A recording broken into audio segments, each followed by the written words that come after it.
My name is Peter Gøtzsche. I'm a director of the Nordic Cochrane Center in Copenhagen and professor of research design and analysis at the University of Copenhagen.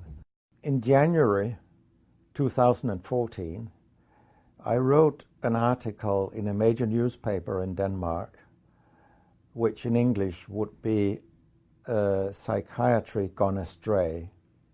And I actually translated it into English later. It's up on some international websites. And in this article, I described 10 myths in psychiatry that psychiatrists use, but which are wrong, and which partly coerce patients into continuing taking drugs that they don't like taking. For example, this hoax about you have a chemical imbalance in your brain, and now we will fix it with a drug, just like diabetes patients get insulin. They use this to persuade the patients to take drugs they would rather not take, and which harms them in the long run.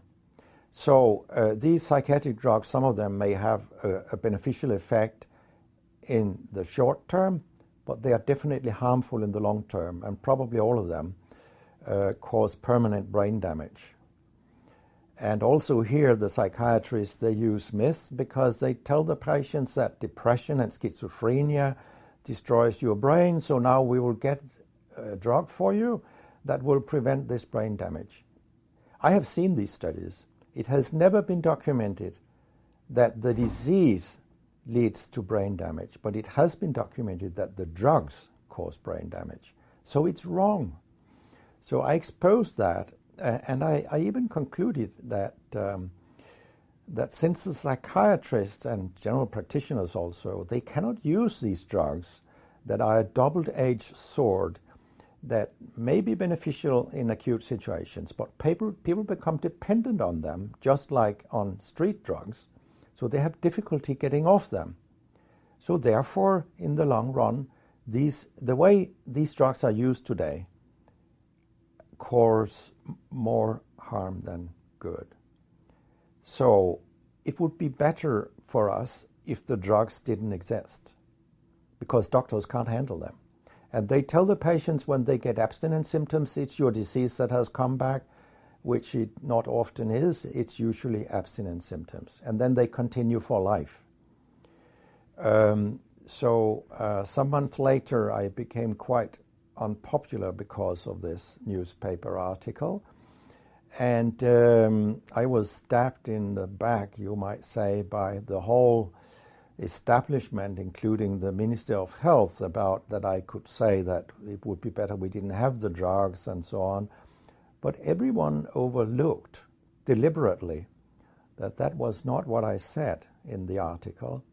I said we should use these drugs very, very little, and mostly in acute situations and with a plan for tapering them off in order to prevent this long-term harm.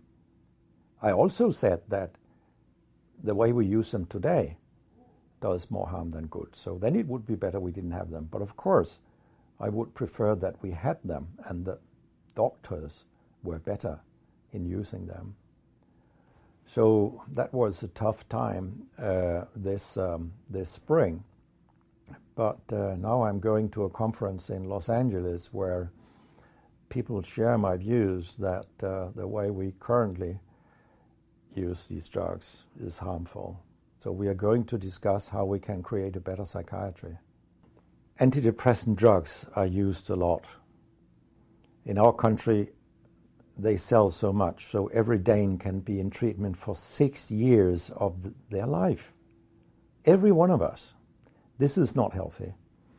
And if you put something in the placebo, which was done in the old days, then there is no effect of antidepressant drugs. So what you measure in these clinical trials is mainly bias, that you think they are blinded, but because of the side effects, dry mouth and so on, many patients and doctors will know, is that patient on active drug or placebo? And then psychologically, we want to be kind. So then if a patient or doctor knows that, yes, that patient is on active drug, then they will tend to exaggerate the benefit. and vice versa on placebo.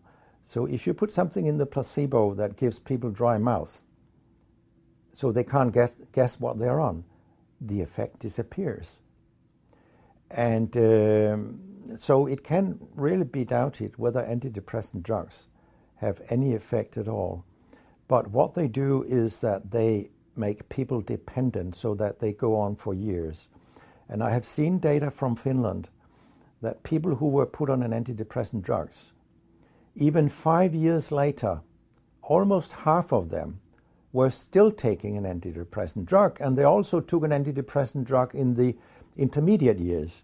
So they took it year after year, half of them.